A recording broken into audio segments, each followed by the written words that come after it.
Hello, everyone. I'm Evelyn McGovern, the president and co founder of Women of Colors. Welcome this evening to How I Overcame Forum. Women of Colors has hosted community forums for 8 years now. First, we began the forums in person, post pandemic, and transitioned to hosting them by Zoom during the pandemic. And we have been conducting various forums through Zoom ever since. We have an outstanding panel, and Vicki Hill, Women of Color's Vice Chair, and this evening's host will introduce the panelists shortly. I want to tell you a little bit. I'm sorry, I had a little accident here. My lighting just fell. But I want to tell you a little bit. We'll get it together here in a minute. Sorry about that. I want to tell you a little bit about Women of Colors. Women of Colors' mission promotes diversity, equity, and inclusiveness for the empowerment of families by providing services to strengthen them, the community, and enhance the community relations within the Great Lakes region and beyond. We are a grassroots, independent, community based organization from different backgrounds with different ideas to help make a difference in the Great Lakes Bay region. Our programs include the annual Warmer Child for Winter. Women of Colors donated over 700 coats and winter accessories this past year. We offer prevention, life skills, and evidence based programs with professionals and certified instructors to service youth and adults. We host several forums to educate and bring awareness on different topics of interest that include how I overcame, with women sharing their incredible stories of lived experiences, and I'm Still a Man forum to focus on men and their enriched stories of how they overcame struggles to become successful. We also host Time to Have a Conversation. We talk about various topics like criminal justice system, domestic violence, human trafficking, mental health, substance use disorders, and many more. So please sit back and relax and enjoy how I overcame, which women with challenges in their lives have become successful. So also please, if you're on Facebook, click like and share. So Vicky, would you please present our panelists and how I overcame? Thank you, Evelyn. Thank you, everyone who's joining in and looking on to How I Overcame, presented by Women of Colors. As our president, Evelyn, has already stated, tonight we're going to be talking with some ladies, and they're going to talk about the struggles that they had in their lives and how they overcame them. It is always stated that if you tell your story, this encourages and promotes other women and men as well to tell their story. Everyone has a story. It's whether or not you are able to tell that story. So we're going to listen to this panel of women tonight as they tell their stories, how they may have struggled through some parts of their lives and how they overcame those struggles. We all go through them. We all go through struggles one point of time in our lives. And no one can say I've never struggled. We've all gone through it. But it's how we get through them that brings us through and how we sustain after we come through these struggles. So we are delighted to have these ladies tonight. We have Crystal Sanders, Sharina Johnson, and Kendall McElway. They're our panelists tonight, and they're going to start telling us their stories tonight. So first of all, I'm going to read the bio of Crystal Sanders. Crystal is from the Underground Railroad, as well as Women of Colors Board Assistant Secretary. So Crystal Sanders has overcome a good deal of negative self-talk to achieve her goal of earning a bachelor's degree.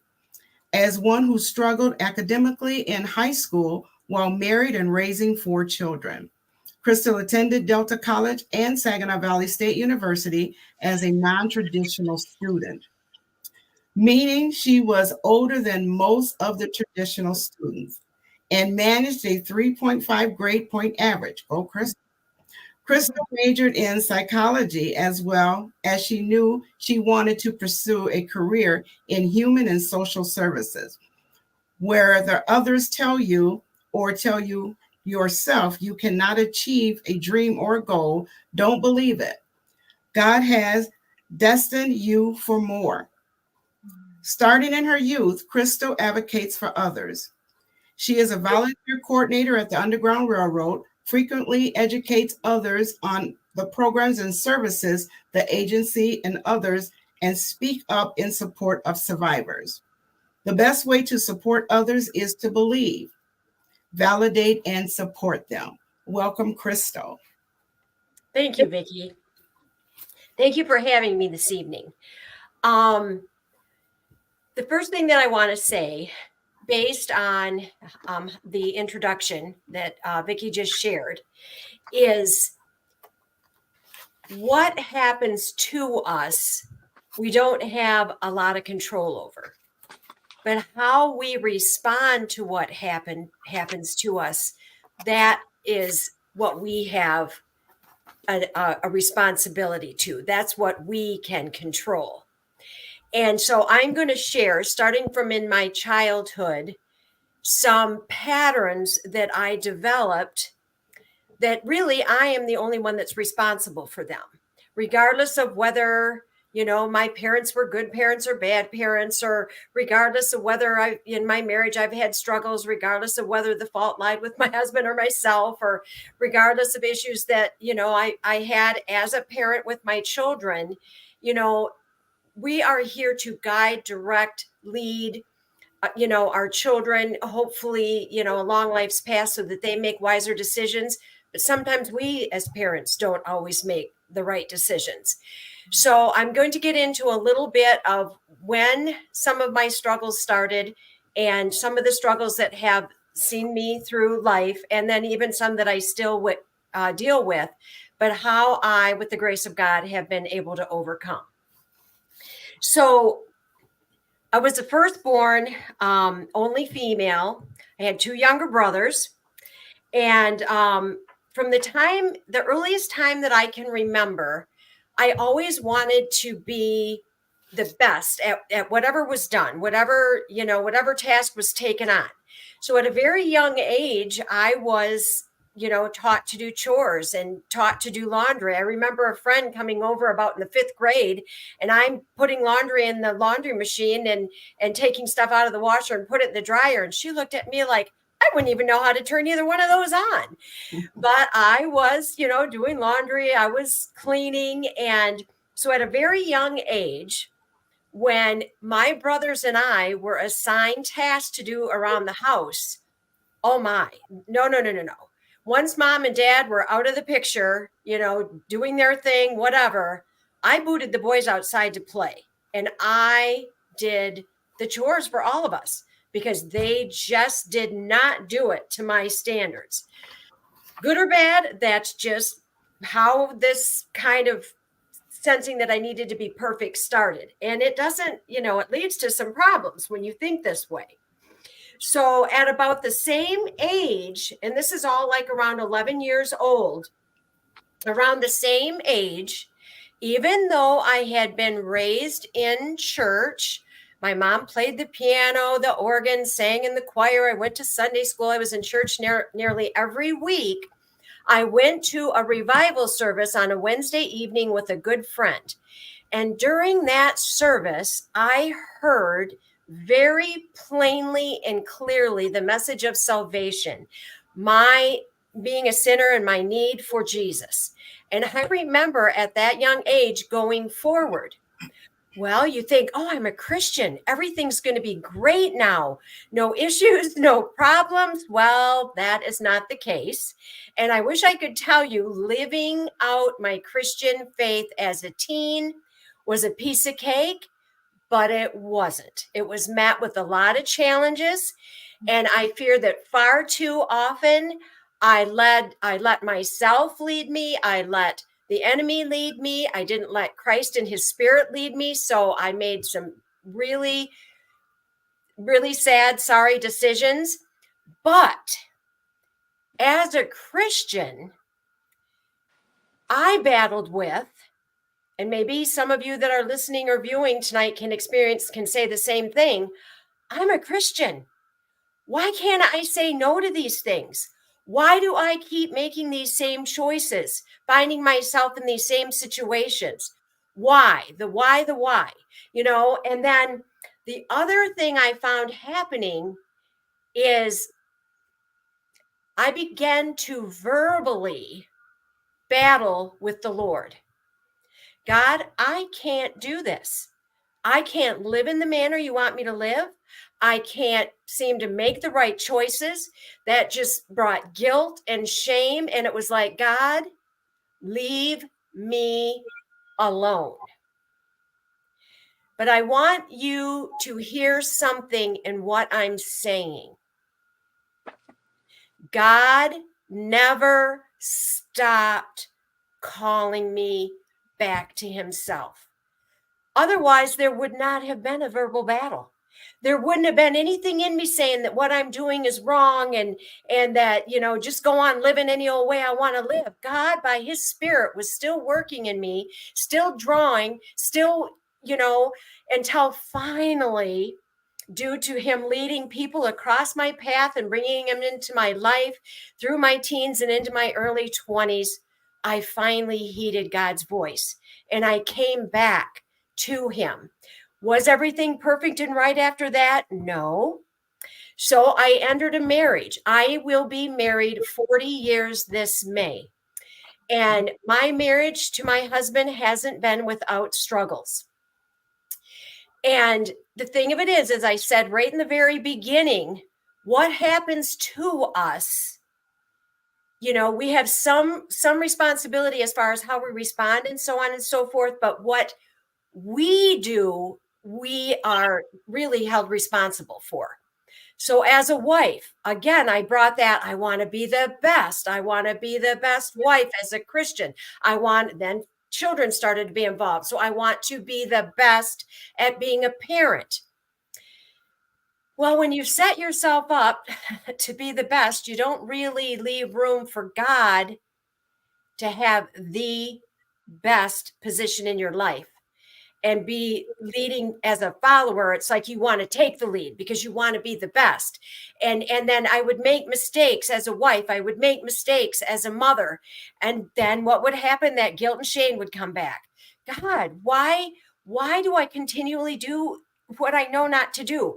Why do I battle with anger so that it scared me and probably at times scared my children? It was a frightening time not to be able to get a hold of anger at times that just seemed so out of control. And it led to probably some depression. It led to anxiety. It led to frustration. And then it's like being on a treadmill. It's just a cycle that just wanted to repeat itself. Because no matter how hard I tried to be the best, no matter how hard I tried to right the wrongs, I still had these battles raging within me. And I finally realized, I said, God, I have been praying, I've been trusting, but I'm still having these battles. And I realized that there were some things going on inside of me, mentally, emotionally, that I needed to get a handle on. But it's very, very humbling to have to reach out for that help. I'm a Christian. With God's help, I should be able to overcome this. So to go and ask for help from a healthcare professional, that was very humbling. And it led me to feel some shame again, because, why can't I overcome these with God's help? Why can't I overcome these, on my own?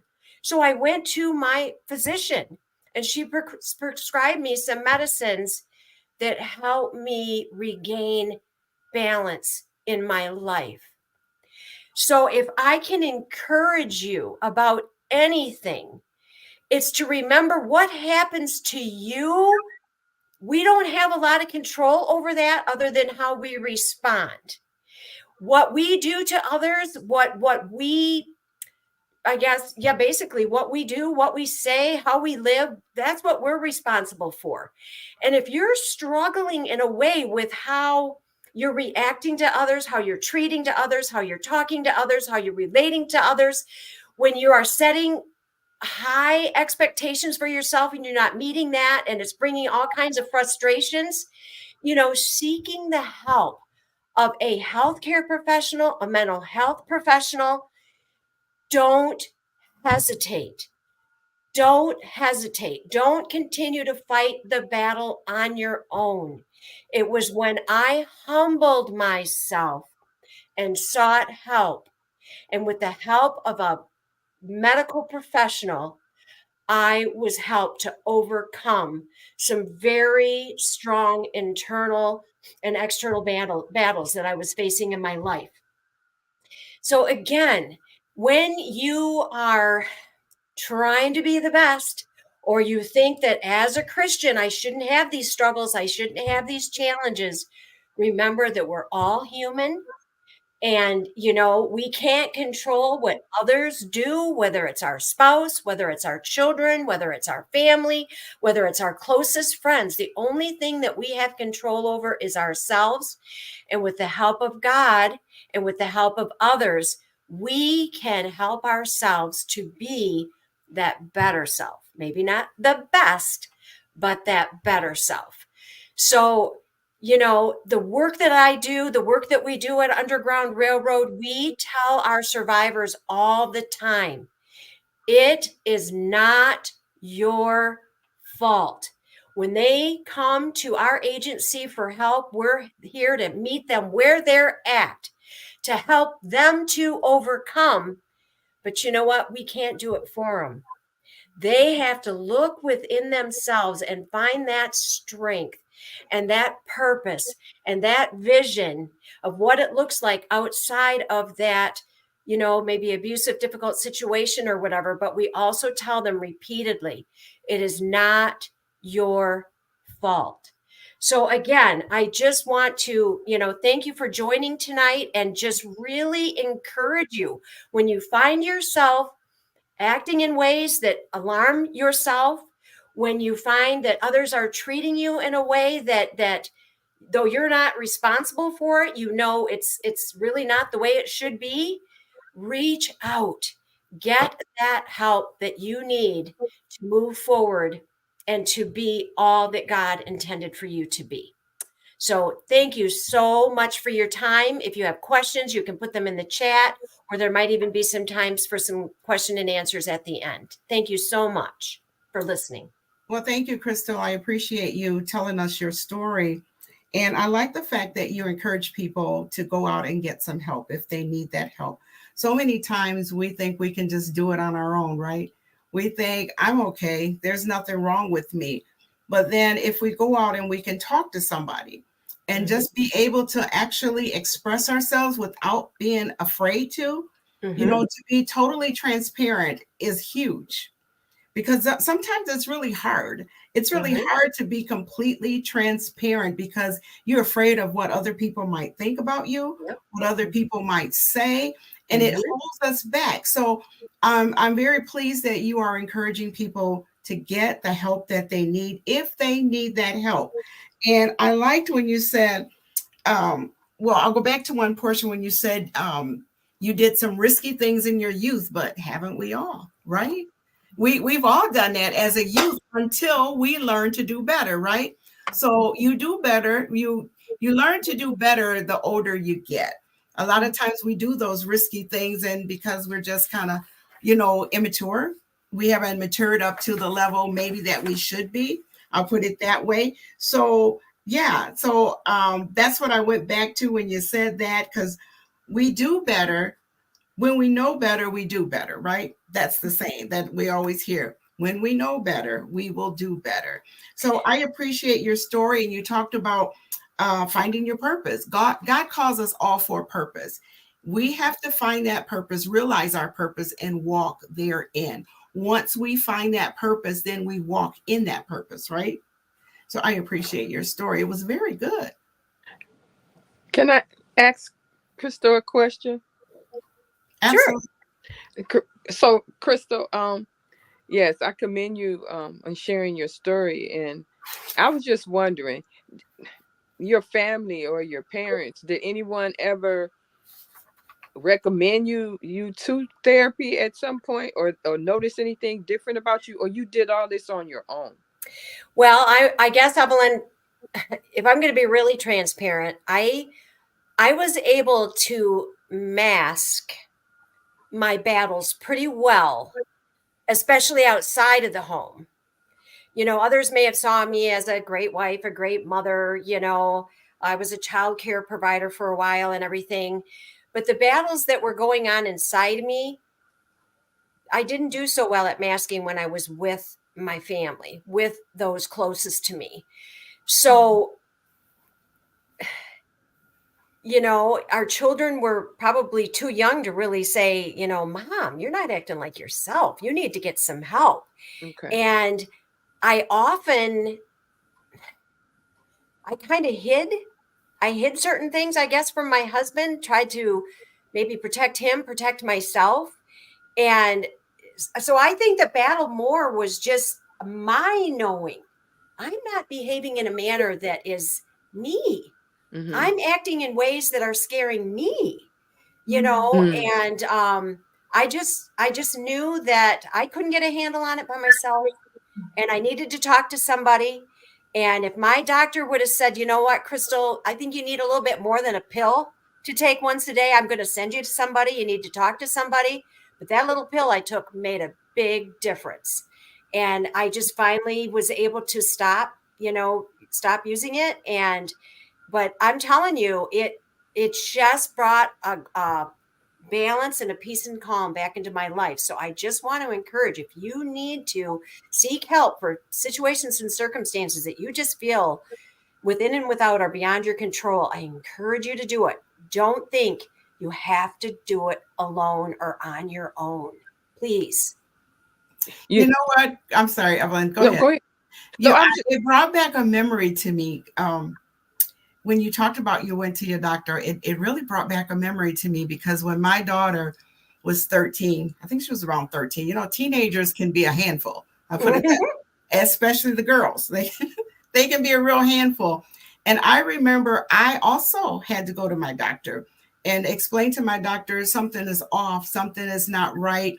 I would get so angry. I could not bring myself back. I would just be, I don't know. I felt like I could probably take a tree branch and a thick one and just snap it in half. That's how angry I got. And it just wasn't normal for me. And when I would get that mad, I just didn't know how to come back to myself. And I Yep. remember my daughter as a teenager, she was a handful, I'll put it that way. And it was hard.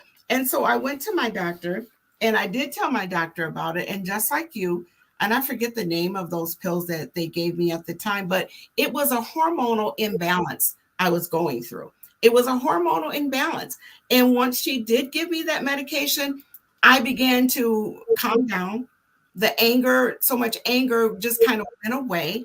It did. And I'm human. It's not just because you're a Christian, just because you believe in the Lord, you're saved, whatever the case may be, does not mean you don't have human emotions, human Mhm. feelings. Does not mean you don't go through human things, because we do, because we are human. And when you need help, there's nothing wrong with going out there and getting that. So I was on that medication for just a little while until Mhm. hormones balanced themselves out, and then it was Mhm. all done. But I went through that. So I understand exactly what you're saying.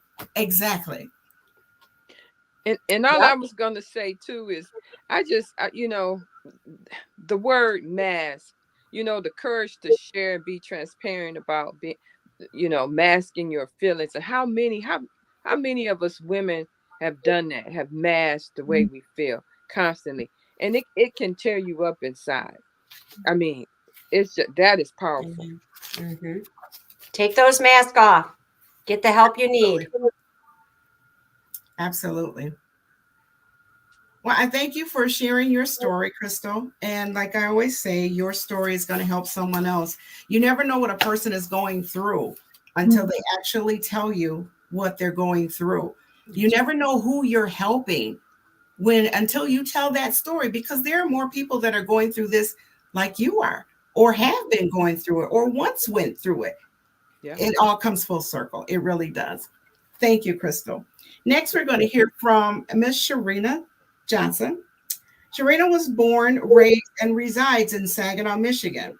She attended Saginaw Public High School throughout her grade school years. She earned an Associate's of Arts in Social Work and Associates in Business Studies from Delta College, a Bachelor's of Arts in Social Work from the University of Alaska Fairbanks, and a Master's of Business Administration from Davenport University. She is a Christian and passionate about her walk with Christ. She shares a blessed life with her loving, inspiring, and supportive husband, Oliver. She is a longtime member and employee of New Covenant Christian Center. Welcome, Sharina. Thank you. Thank you, everyone. I am honored and pleased to be here with you all. And first, I just would like to start off with prayer. Father, in the name of Jesus, I lift up this opportunity unto you. I ask that as I open up my mouth that you will fill it. You be glorified and others be helped in Jesus' name, and others come to you. Amen. Amen. Amen. Okay, so I am going to be talking about how I overcame poverty. And this is a very passionate and touching topic for me. And we just gonna see where it goes as I go, okay? All Well, right. I grew up here in Saginaw. My mom, I'm the oldest of three children that my mom had. And my mom was a single mom, and she had three children before she was 21. And I remember, growing up, at first I didn't know that we was poor, because that wasn't talked about. I mean, we were surrounded by a lot of love. I had family and stuff, so I didn't know that. And I remember growing up in the projects, and I know a lot of people have their own views about the projects, but actually the projects was not like what society would call low income housing. It was more of a communal. It was just like a big family. Everybody looked out for each other. The parents would tell on you if you did something. So it was like everybody parent was kind of like your parent because they watched out for you. And I remember growing up in the projects, and I remember being around family and, the different things. But I think it was about maybe the third or fourth grade, it really started. I started getting a better understanding of it. And, we got free lunch in school. We was on the food stamps. So it's bridge cards now, but they actually had paper money back then. And the government glasses that you have to pick from, oh my goodness, they were so awful. So you stood out. And I had a thick prescription. So the um people would tease, with Coke bottle glasses and everything. So not only was my prescription thick, but then it was on top of that was some ugly glasses. And I'm cute, so I don't need to have no ugly glasses on. Okay. But that's how it was back then. Okay. And so I was ashamed. I didn't like the glasses, but I needed the glasses to see. Okay. And I didn't like being in that type of predicament, but I had no control over that. I was a child. Okay. So I remember going with my mom one day at the welfare office. It was called welfare office back then. Now it's DHS. Okay. And so I remember going there with her, and you have to turn in the paperwork, and the lady was asking questions and stuff. And that was just a horrible experience for me because the worker acted like the money was coming out of her pocket. And I did not like how she was treating my mom because it wasn't her money. And we wouldn't have been there if we didn't have to be there. So that put a negative um, view of me, of those type of workers, because of how she treated us, and it made me feel bad because I didn't want us to have to be there. So we were there. So I made up my mind that I wasn't gonna have to come down to no welfare office to get any help from them. And it's important, whatever, whoever you work for, because she wasn't the boss and she wasn't the owner, and maybe that's all she knew. I mean, but at that time in my life, that interaction made a very deep impact in my life. Mm. So how she treated us, it affected me for the rest of my life. And it still does to this day. Have I forgiven the lady? Yes.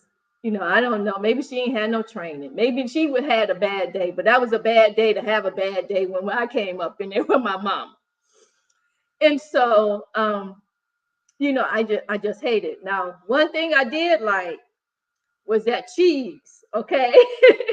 Because that government cheese, Velveeta and Kraft didn't have nothing on it. It made the best macaroni and cheese, grilled cheese sandwich and stuff. So, I'm looking at a positive impact on it, okay? I'll take that cheese over some of this other cheese any day. But getting back to that situation, um, I didn't like when we went to the grocery store, you're using, my mom had to use this money because everybody know. I mean, the difference between fake money and real money. And so moving forward, I remember I was telling you about the thick glasses. And I remember I got to high school and I was like, Mom, you don't have to give me anything else. All I wanted is some contacts because I couldn't take them glasses anymore.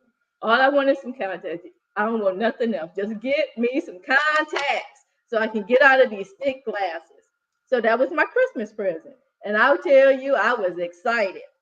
Oh. And so, like I said, we were, in poverty and everything. But what I really want to say, along that, and as Vicky has said, when you know better, you do better. I had made up my mind that I would not be a person. Poverty wasn't going to pass down to me. I wasn't going to live that out. That wasn't our lot in life. That wasn't my lot in life.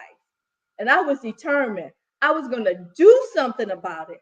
I wasn't going to wait on the government. The government ain't trying to help me like that. I'm not saying if you're on those type of assistance, we were on it. Be on it temporarily. If you want to be on it for the rest of your life, I have nothing against that. That's your life. But for my life, I was like, I am not going to be down there. I am not going to be poor for the rest of my life. I don't care what society say. I don't care what so-called professionals say. If you come from this type of background and everything, you more than likely. No, you don't determine, you don't dictate what I get and where I go and how far I go in life because of where I came from. No, I can turn that tide. The Bible says that faith without works is dead. I had to do something. But the first thing I had to do, I had to change my mindset and get in my mind, no, I would not be living out this type of life because I knew I deserved better. Even at a young age, I knew that. And I was going to do something about it. And I wasn't going to depend on other people to do it. I had to do my part. I had to do my part. So fast forward, um, went to we was in my mom was on welfare through my let's say up to like my freshman year of college, and I had went away from school. I mean, I had left home, went away to school, and I ended up coming back, and I came back home, and I didn't want to be in Saginaw, and I did not want to be back home. And my mom at this time, she had got married when I was in my freshman year. So that bumped up the income, the household income. It didn't bump up really my income, but the household income. So I came back home and my mom, you know, had encouraged me or, was really pushing me to go down to see if I can get some assistance, the welfare office, some assistance. I did not want to go down there. I did not want to go down, but I felt pressure to go down. So I went down there, filled out the paper. They wouldn't give me any food assistance, but they would give me health care, which I needed because I wasn't on my mom's health care. So I said, I would not be on this long. I wasn't getting caught up in the system. I was not. So I was there. I got the health care for a certain period of time. And then it just got to the point I was like, I don't want their health care. I don't want nothing from them. I don't want to be down there and I don't want to be tied to the system. So I went without health care. I said, I'd rather not have it than have to deal with them.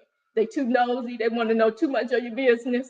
And I don't want them to know my business. So I did. I didn't have any health care. You know what? Even though I needed health care, it was the to weigh it against each other, have the health care, have to deal with them, or not have the health care. I opted not have the health care.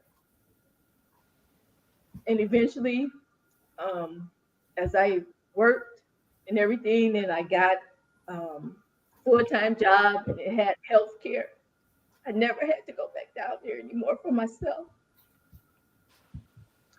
And you know, people don't realize, and I just think about it.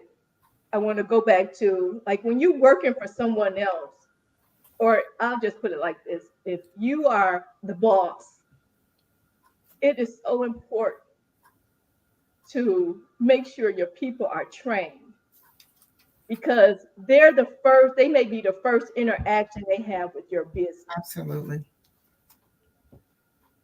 They may not reflect what you reflect, but they are the first ones a lot of time people have with your business, and it can deter them by what your staff or your employee, how the interaction.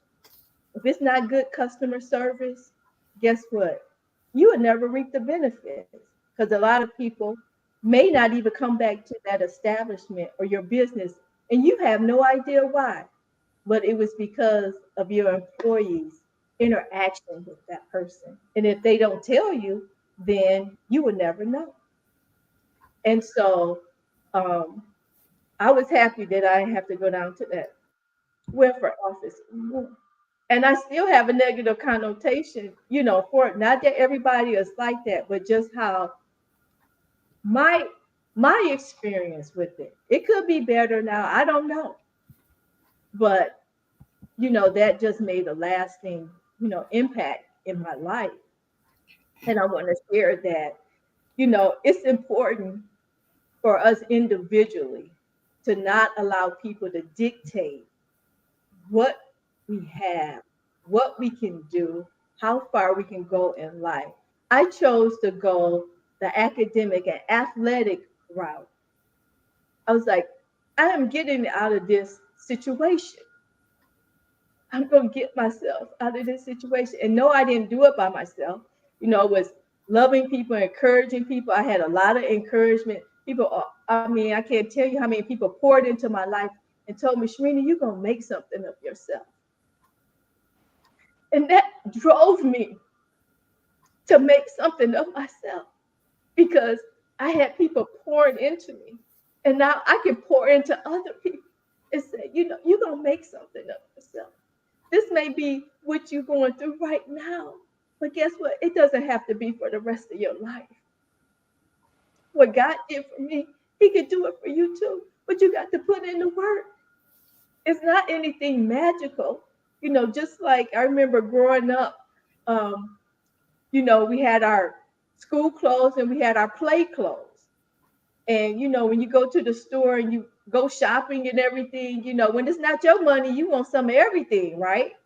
Okay, but when you have to pay, when you have to use with your own money, guess what? You take care of those things a lot better. You take care of those things. You'll find them all on the floor and everything, they was hung up. So just even in life, that you have to have a mindset. You have to be resilient. It's going to be things happen in life. Can't be a person that you easily quit or give up when things get hard. You never really advance. You're going to have, it's going to be times of struggle. It's going to be high times, it's going to be low times. But it's how we respond, not react, because we can react in our feelings. We can act in emotions. You can get caught up and then you make things worse. But sometimes you just have to step back, look at yourself and say, okay, where do I want to be? How can I get there? So I was smart. So I was like, I'm going to college. I am going to college. I'm going to get scholarships because I didn't want that burden on my family. And I did go to college. I did get some scholarships. You know, I still owe money and everything, but it's okay. It is okay. You know, I am not in poverty. I don't have to go down to that welfare, or even with prices. Now, I'm not saying I don't complain. That's like, now this don't make no sense. It's 4 years now. Are they playing games with us? Does this stuff really cost this much? Or are they trying to make up for what they lost 4 years, over these 4 years? But guess what? Now I pick and choose. I can go in the store and buy anything that I'm willing to pay for. It didn't used to be like that. It didn't used to be like that. But now I can. Now I can. Because I refuse to have a mindset of poverty. I refused it. I was like, not here. And I did something about it. So if you in a state in your life and you don't like how it is, you got to do something about it. And nobody can make you. You got to push yourself. And it may be painful. It may be uncomfortable. But when you come out on that other side, you're going to look back and you say, you know what? It was well worth it. That's all I have to say. Wow, Sharina, that was amazing. That was really, really good. You're very emotional and passionate about your topic, and which I appreciate because you showed your transparency in everything that you were saying, right? So again, I'm being taken back, as a child growing up. Yeah, I came up on welfare too. It wasn't the DHS we went to see, it was welfare. That's what they called it back then. It wasn't the little card that they have now for their food stamp money on it. It was the actual paper money, just like you said. And yeah, you said you didn't know that you were poor. I can't really say that I didn't know that I wasn't poor. I knew that we didn't have the things that other people had. I knew that my mom could not afford to buy the fancy food. I knew that we were on a surplus at the time. That's what they called it, which was the cheese, the rice, the peanut butter, the spam. Hated spam. And it was the spam. It was all of that stuff and the cheese, of course. And excuse me, and I knew that I had to wear clothes that were passed down to me, clothes that were passed down from cousins, clothes that were passed down from our neighbors, because my mom couldn't afford it. She was a single mom too. So, and she had a bunch of kids, so she could not afford to pay for things that maybe the other families were allowed to get. We didn't have those kind of things. And like you, when you're a child, it is kind of traumatizing. It's traumatizing when you go into places and you know that maybe your friends. Another example, when I was younger in school, and when I was real young, we had where we got milk for a snack, right? In school, you got the chocolate milk and you got the white milk. Okay. My mom couldn't afford to pay for the chocolate milk because she had more kids than just me. even though the chocolate milk was only maybe 10 cents at that time. She didn't have that extra 10 cents. So I grew up on drinking the white milk. I had to learn to like that white milk. So if ever I got that chocolate milk, it was amazing to me. But the white milk is what I grew up on because we could not afford those things. So I can't necessarily say I didn't know I wasn't poor. I knew I didn't have the things that other people had. I knew that my mom struggled. I knew that she struggled hard. So just like you, I said, I don't ever want to be in that position. I'm not saying that people who are in that position that it's wrong to be, because some people are employed. I'm not saying that. But I said I didn't ever want to be in that position. And I have been working since I was 14 years old. 14 years old. 47 of those years in finances and then beyond. So I always felt that way because, like you, I wanted to be able to buy the things that I really wanted. As I got older and once I got married, I wanted to be able to provide for my family along with my husband the things that I didn't have as a child. Some people said my kids were spoiled. I didn't call it spoiled. I just felt like I wanted them to have things that the other kids are not going to just be, kids can be mean, laughing, Yes. making fun of them, teasing them all the time. My kids coming home crying because they don't have decent things. They didn't have the best, but they had decent things, right? They had decent things that they could go to school in and not be laughed at, not be teased about, so I appreciate it. It took me back. It really took me back. And yes, the shame of it all with the food stamps.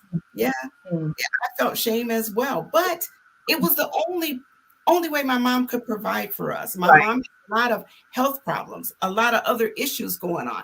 She had to do what she had to do.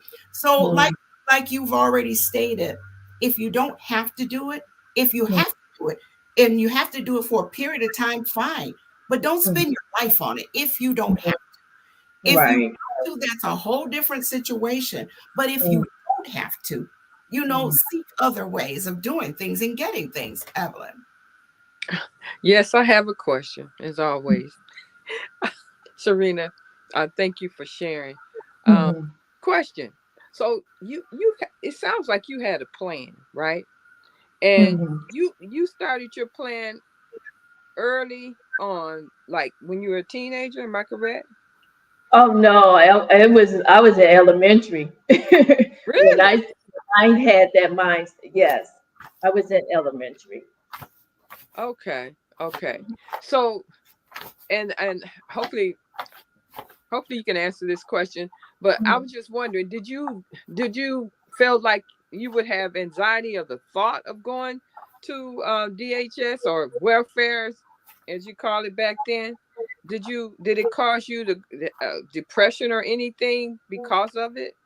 Do you think? No, I don't. I wouldn't say like any depression. It just put a guard up. For me, I just didn't want to go down there. That one interaction just because and it wasn't just me, other people that I knew, the families that went down to the welfare office, it was kind of like the same sentiment of how they treat people, you know. So I had experienced that personally with, my mom and I. So I knew they was telling the truth, so it wasn't just something that happened to us, but other people echoed that same type of thing, as far Okay. as how they would get treated in the welfare office. And so, like Vicky was saying, the shame, I just didn't want to be affiliated with it. I just didn't want to I just didn't want to have anything else to do it. It just took that one time for me, you know. Right. And people would get assigned a worker. So if the worker didn't leave, we would still have to deal with that same, person, unless they was, on vacation or something like that. I just didn't like that whole, and I understand that, business, you have to have a process and everything like that. But still, everybody deserves to be treated with respect and And kindness dignity. Yes. and dignity, no matter what walk of life they're in. Everybody needs to be taught, greeted with compassion and stuff. That lady didn't know what happened, why we had to come down there. People have their own um opinions and stuff. Why people come down there, but you don't know. You don't know what a person's situation is. So that one time just set it set it off for me that no, this would not be my lifestyle. And so when I had that, and I'm the oldest child, so normally the oldest child, you set the example, a lot is expected of you and stuff. But I just didn't want that type of life. I just didn't want that type of life. Gotcha. Okay, thank you. And You're there's welcome. nothing wrong with that. No, not at all. And you know what? That holds true today when you go into different businesses. It's how the person behind that counter treats you. Mm-hmm. You don't know the person that's coming in, you don't know what they're going through. And if you don't give them good service, then chances are you're going to lose that person and they're never going to come back there again. So that holds true for anything in any business. It's that first person that you interact with, that you encounter. They kind of set the tone for the business, whether they believe it or not. They set the tone for that particular business, right? That's for sure. Mm-hmm. Yes. Well, I thank you so much, Sharina, for you being so transparent and all of your passion. I thank you. That was so good. It was really good. So now I'm going to bring up Miss Kendall McElway. Kendall McElway, age 27, relocated to Saginaw from Detroit in 2022 to be closer to her immediate family. After a successful tenure in mortgage industry spanning 4 years and a desire for a deeper fulfillment and connection in her work life, she made a decisive shift, returning to college to pursue a dual focus on psychology and women's studies. Celebrating nearly a year at Women of Colors, Kendall serves as their social media coordinator and prevention specialist. Additionally, she is the creative force behind the Dress for Purpose program, which equips young adults and teens with the skills needed for professional advancement. Welcome, Kendall. Hi. Thank you for having me. I am a little nervous, I must say, being here with you guys. But I loved hearing both your stories, Crystal and Sharina. And again, thank you. Thank you for having me. Um, I think I'm a little nervous because I feel like what I feel led to share the journey is I'm still kind of in it. I feel like I'm far enough in it to share and to talk about it, but still very much, in it and learning about it as I go. I think a lot of what I want to talk about stems from childhood and learning to accept myself and develop a really strong relationship, not just with God, but with myself, which I think the two are very intertwined, very closely connected.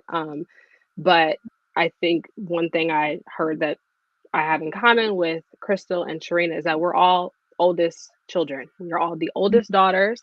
I believe that that is a very specific role to play in your family, not just as the oldest child, but the oldest daughter.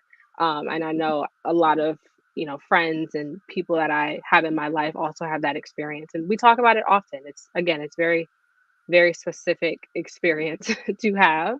Um, and with that growing up, my I always had this feeling to be perfect and to be everything for everybody in my family, especially because I had great parents. I have a great mom, but I did not see them be the best to each other in our childhood, which created a very unstable environment for me, especially emotionally. I saw a lot of emotional neglect, verbal neglect, physical, things like that. So it created a very tough environment for me to thrive in. And naturally, I was always kind of a more reserved kid, and not even because I felt like I wanted to be. It was just caring everything for everybody. I saw a lot. I was always very perceptive, very intuitive.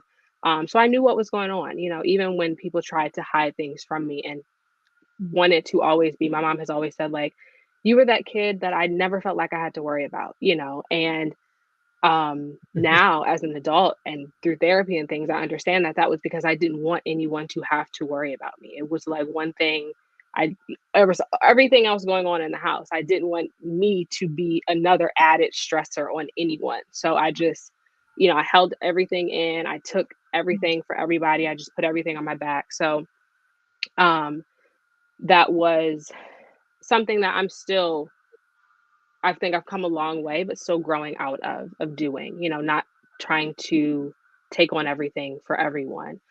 In addition to that, I grew up feeling like my natural sensitivity and perception and things like that, it was often weaponized.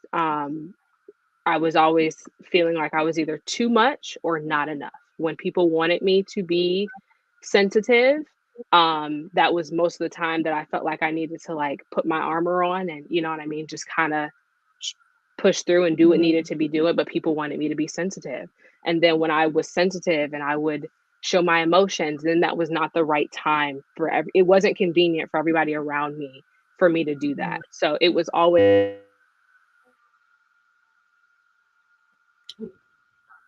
It's sound. It's sound. I don't know why my mute just muted. Sorry. Okay. My mic just muted. Sorry. Um, but yes, almost always too much or not enough. And because our emotional environment was so up and down, my parents did a lot of making up and breaking up. So we moved around a lot growing up. I want to say I was counting earlier. I think I lived in like 10 different homes through um, like between 5 and 18. So we moved a lot. So naturally, I was always trying to like make new friends and, you know, just adjust to new environments and things like that, which also puts you in the space of wanting to be what people needed you to be so you could, have friends and interactions and a social life and things like that. So that only further, you know, enforced that feeling in me of, I don't want to be too much because I like want these friends around, but I don't want to do not enough.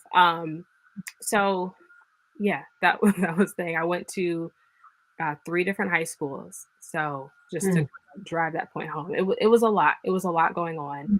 Um, and I ended up leaving home at 18, went to college, um, and was there, went into finance, things like that. And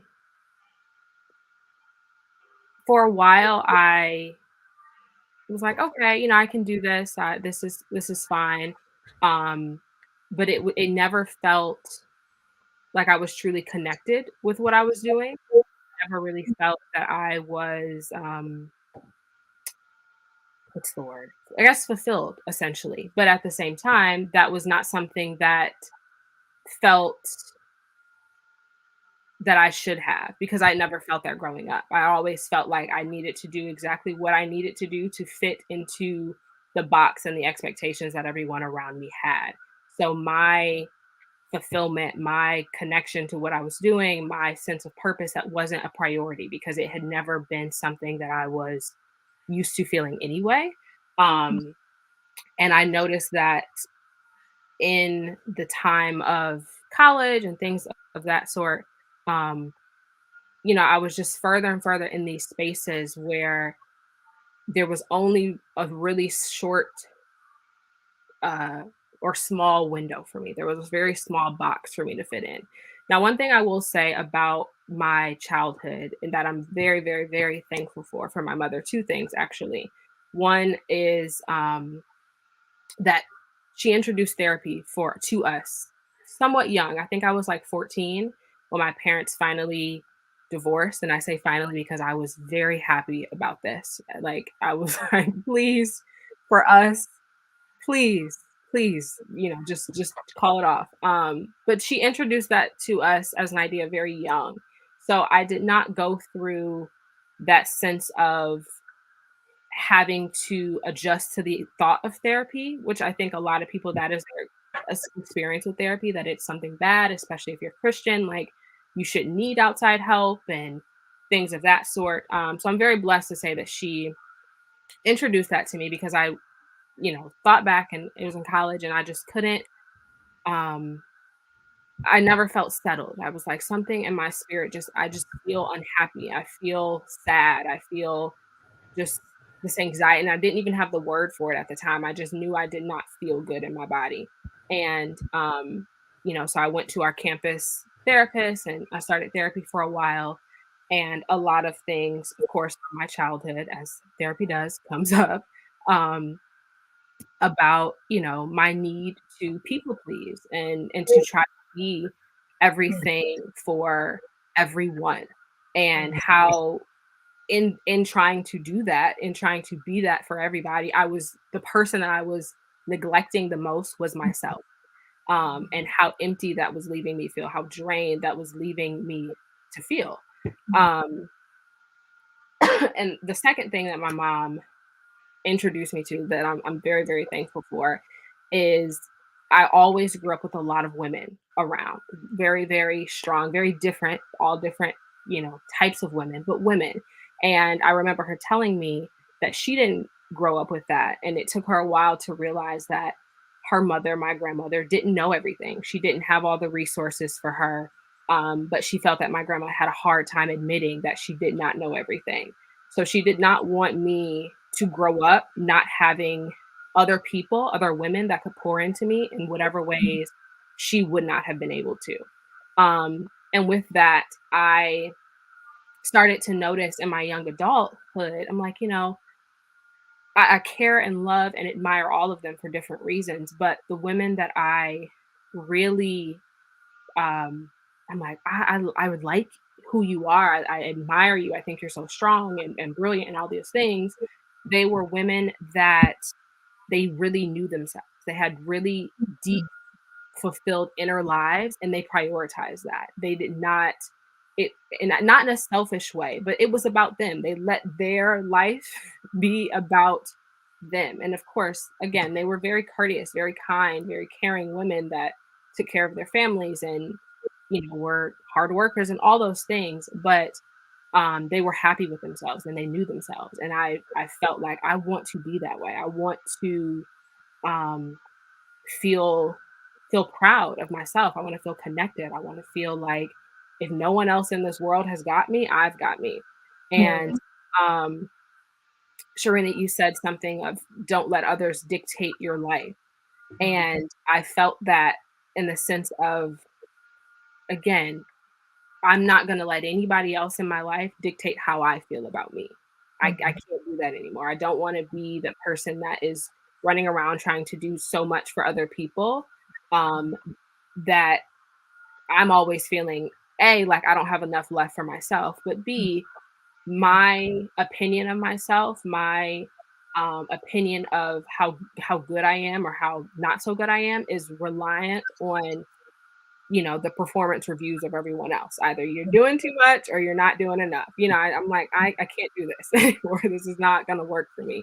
Um, so, so yeah, um, that was a big thing for me. And even when I moved to Saginaw in 2022, it was after leaving, um, a really emotionally abusive relationship. And my mom had moved up here after she got married a few years prior. My brother followed her up here. And I felt like I had finally gotten the courage to like leave the person that I was dating at the time. And I'm like, I have to, like, I need to get out. I need to leave. Came to Saginaw. And I felt like that was the true, um, like, I don't even know, the true kickstart to me, really feeling like I've got myself. I'd started the journey, I feel like, in college, and kind of dabbled dabbled in and out of it.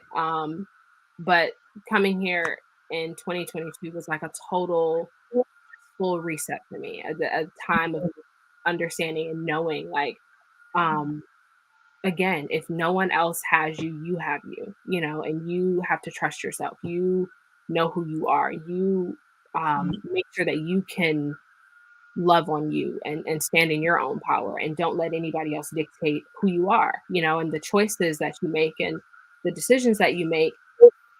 You're not going to be perfect. If you are going to not like anything or regret something, at least let it be something that came from an honest, true place of you, not because you were trying to do anything or please anyone else. So that was a big thing for me. And learning to view my intuitive nature, my perception, my things not as a weakness that it had felt like growing up, but learning to know that, like, that's my superpower.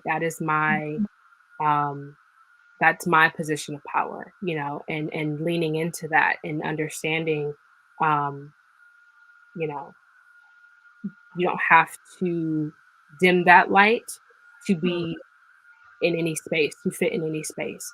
Now people do have to earn your heart, and you allow people to earn your heart, but don't dim that light so that it doesn't come off as off-putting to anyone else.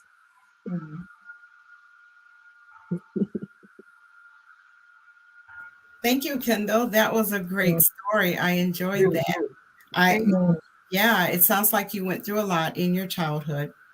And I appreciate the fact that you said you did have therapy. So learning how to deal with all of the emotions that you were carrying inside is really important. You also stated that you moved around a lot. You said about 10 times. Oh, can I relate? We moved a lot too when I was a child as well. I can remember the one time we were going to a new school in Benton Harbor, and we had moved around so much, so they tried to get me to go in the class and I wouldn't go in. The teacher kept trying to beg me to come in. The principal out there trying to push me through the door. I wouldn't go.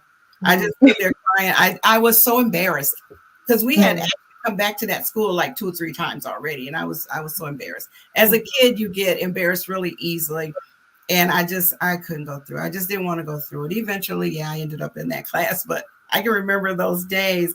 And I liked how you said you tried to be a people pleaser. Don't we all do that at times in our lives? And sometimes I still find that I am still trying to be that people pleaser. Why? Because you want people to like you. You want to be, I don't know. I guess that's what it is. And you want to do all you can to help people, but sometimes people take advantage. They really take advantage of your goodness, your kindness. They take advantage of it. And we being the person that we are that want to please, I find even to this day, sometimes it's hard for me to say no. Don't ask my daughter. She seems to think no is my favorite word, but it's not. But it's hard. I remember even when Oprah was on television all the time, and she said she had to learn how to say the word no, because sometimes it's hard to, because we want to please. So sometimes it's hard to find those words to say no. And then in the midst of that, trying to please other people all the time, we do start to lose ourselves. We lose ourselves in the process. And how do we get ourselves back? That's a little mystery of mine. So I am trying my best to learn to say the word no more often than I ever have, because like I say, trying to please people, you just can't please people all the time. I don't care what you do. They're never going to be completely pleased. I don't care what you do. And you do find that you're losing yourself in the process. And you know what? There are times that we need to take that time for ourselves and do something for ourselves. Evelyn, I think I saw your hand. Thank you.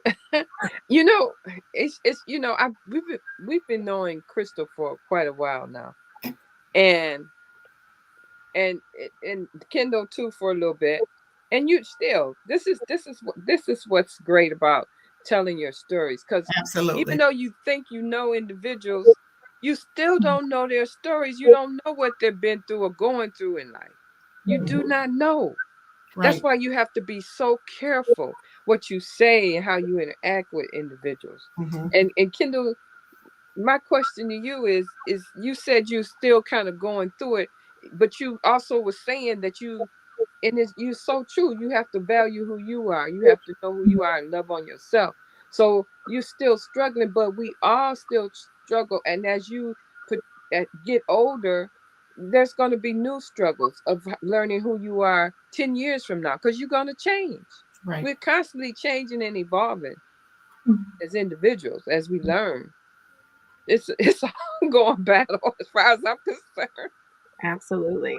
Absolutely. Which is, I think, a big component of this journey. Like now, I feel like I'm at a space where it's not as much of a struggle as much as it is something that I do have to be conscious of. That's Of, good. you know, That's good. okay, are you like one thing that my therapist said to me, and I was like, oh, I never thought about it like that. And she was like, in this midst of trying to people please, how many people are actually pleased with you? Right. Mm. That's a good question. Right. And I was like, oh, I never thought about it that way. You know what I mean? Because, like you said, you can never really make everyone happy. And you find yourself going so far out of your way for people. And then they're still like, oh, but you could have did this, or you should have did this, or why didn't, and especially in that, it's only harder when you know that you did it and sacrificed yourself in the process. So now it is very much something that, like, I have different checkpoints with myself of like, okay, are you saying yes because you actually want to do this thing? Are you saying yes because it's going to add value in your life in some way? And what value looks like can be very, very different in different situations. Or are you saying yes because you're looking for a specific response or result, or you know relationship with this person, and you're thinking that your yes is going to facilitate that?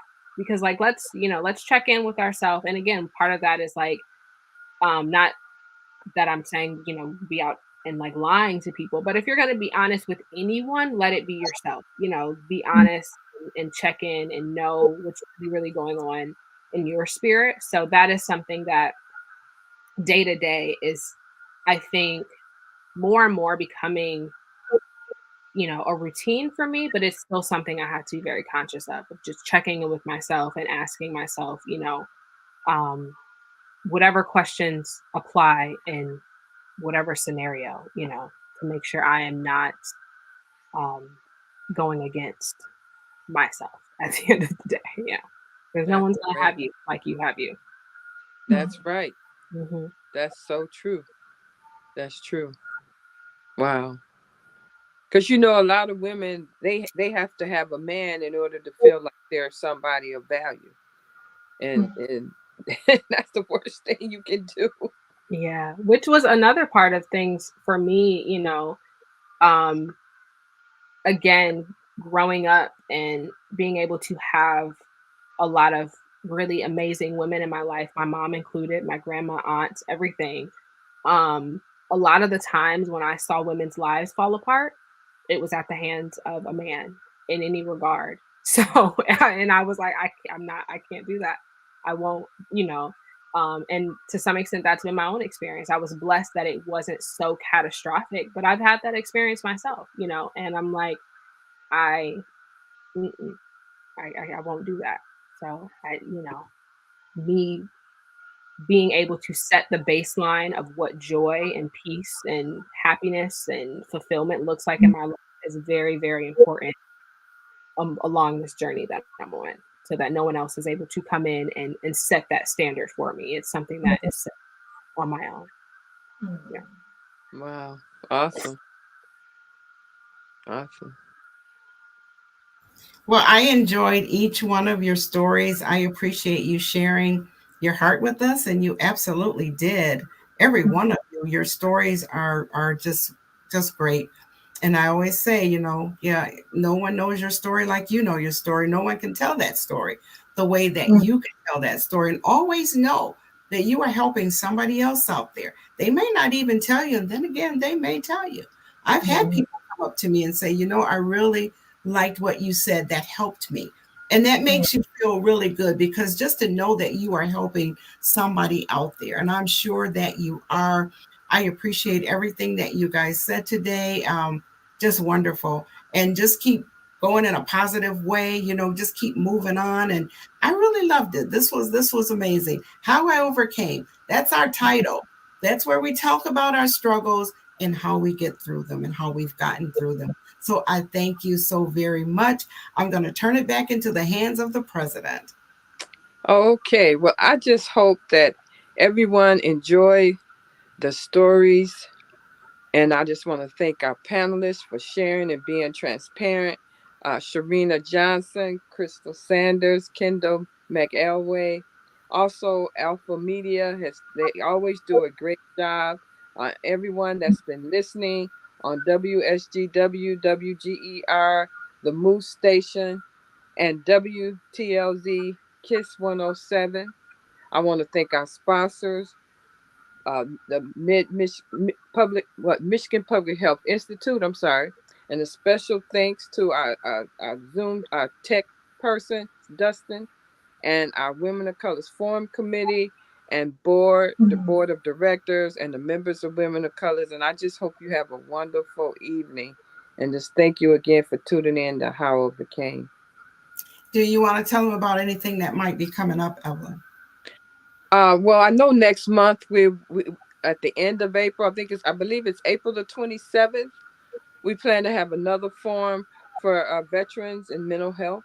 So I know that's going to be awesome as well.